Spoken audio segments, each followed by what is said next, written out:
Thank you so much. మీరందరూ సహకరించారు కాబట్టి ఈరోజు ఈ విజయం వచ్చిన జిల్లా పార్టీ అధ్యక్షురాలుగా ఉన్నా, పాలిట్ బ్యూరో మెంబర్గా ఉన్నా, ఈరోజు ఎమ్మెల్యే అయినా, చివరికి మంత్రి అయినా మీ అందరికి నేను ఎప్పుడు సోదరునే. మీ అందరికి ఎప్పుడు నేను అక్క చెల్లెలు, దాంట్లో ఎటువంటి ఆడపడలేదు. సాలూరు నియోజకవర్గానికి ఎప్పుడు నేను ఆడపడుచునే.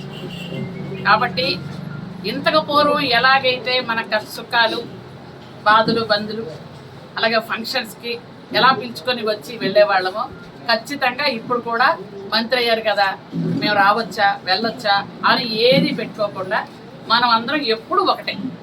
నేను మీ సోదరునే. ఈరోజు మీరందరూ ఓటేస్తేనే ఎమ్మెల్యే అయ్యాను, మంత్రి అయ్యాను. కాబట్టి మీ అందరి ఆశీర్వాదంతో, మీ అందరి అభిమానంతో అయ్యాను. కాబట్టి మీరందరూ కూడా ఎప్పుడు ఈ 5 సంవత్సరాలు కూడా ప్రజాసేవ చేస్తూనే ఉంటాను. నాకు ఇచ్చినటువంటి ఈ 2 శాఖలు ఎక్స్పెక్ట్ చేయకుండా నా పూర్తి విశ్వాసం. కాబట్టి ఖచ్చితంగా వాటి మీద పూర్తి స్థాయిలో దృష్టి పెడతాను. ఇంకొక గురుతరమైన బాధ్యత చంద్రబాబు నాయుడు గారు నాకు అప్పచెప్పారు. ఉమెన్ అండ్ చైల్డ్ వెల్ఫేర్, స్త్రీ శిశు సంక్షేమ శాఖ. ఒక మహిళగా అది నేను హానర్గా భావిస్తున్నాను.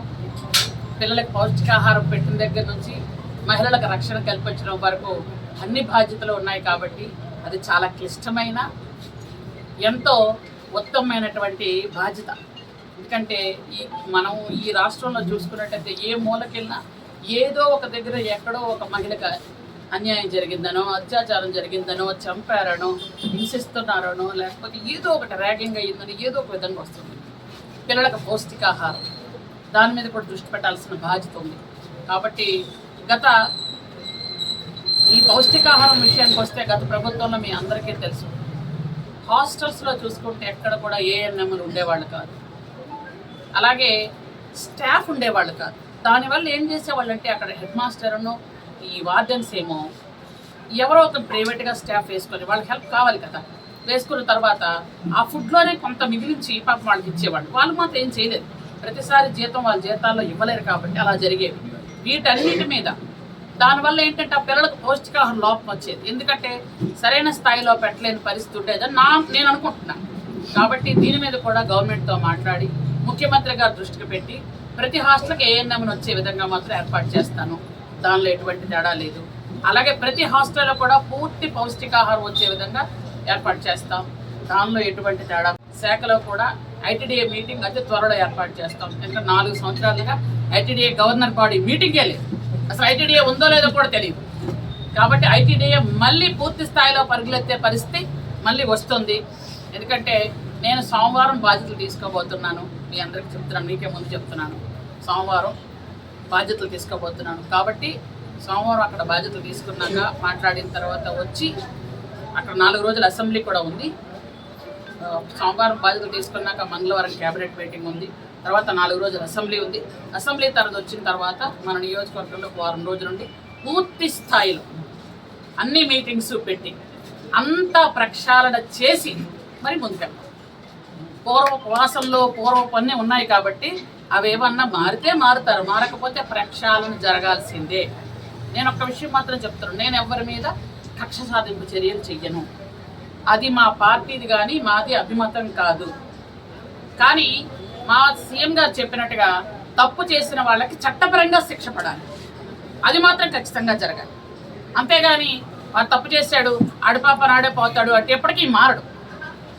కాబట్టి సీఎం గారు చెప్పిన విధంగా తప్పు చేసిన వాళ్ళకి చట్టపరంగా శిక్ష పడుతోంది. కానీ మేము ఆ కార్యకర్తల మీద కక్ష సాధించడం అట్లాంటి పని అయితే మాత్రం మా హయాంలో జరగదు. చంద్రబాబు వసతిగృహం మళ్ళీ స్టార్ట్ అవుతుంది. ఇంతకు ముందులాగా వాళ్ళే బకెట్లతో నీళ్ళు తెచ్చుకోవటమో, వాళ్లే వండుకోవటమో కాదు. మళ్ళీ పూర్తి స్థాయిలో ఇంతకు పూర్వం ఎలాగైతే జాతీయ స్థాయిలో గుర్తింపు పొందిందో అలాగ జాతీయ స్థాయిలో గుర్తింపు పొందే విధంగా గిరిజన గర్భిణీలకు వసతిగృహం. అక్కడ నిజంగా కొండల మీద ఒక దళిత మహిళ ఉన్నా, ఒక పేద మహిళ ఉన్నా తీసుకొచ్చి అక్కడ పెడతాం. ఖచ్చితంగా అక్కడ తీసుకొచ్చి వాళ్ళకి పౌష్టికాహారం ఇచ్చి ఆ తర్వాత వాళ్ళకి ఇక్కడ డెలివరీ అయిన తర్వాత మళ్ళీ క్షేమంగా తీసుకెళ్ళి అక్కడ ఉంచే పూచి మాది.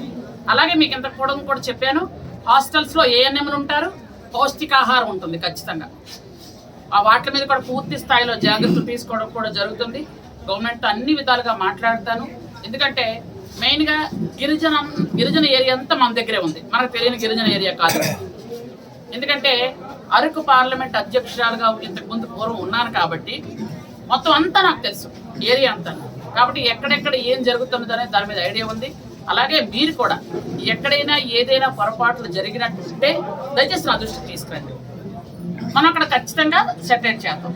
ఏవైనా ఉంటే నా దగ్గర తీసుకొస్తే నేను వెంటనే, ఎందుకంటే పత్రికా పరంగా అది మీ బాధ్యత, ప్లస్ మీరు నాకు తెలియజేయటం వల్ల మనం అది చేస్తే మనం సేవ చేసినట్టుగా ఉంటుంది. దయచేసి అందరూ కూడా ఎవరి దృష్టిలో ఏ సమస్య ఉన్నా నాకు దయచేసి పెట్టండి.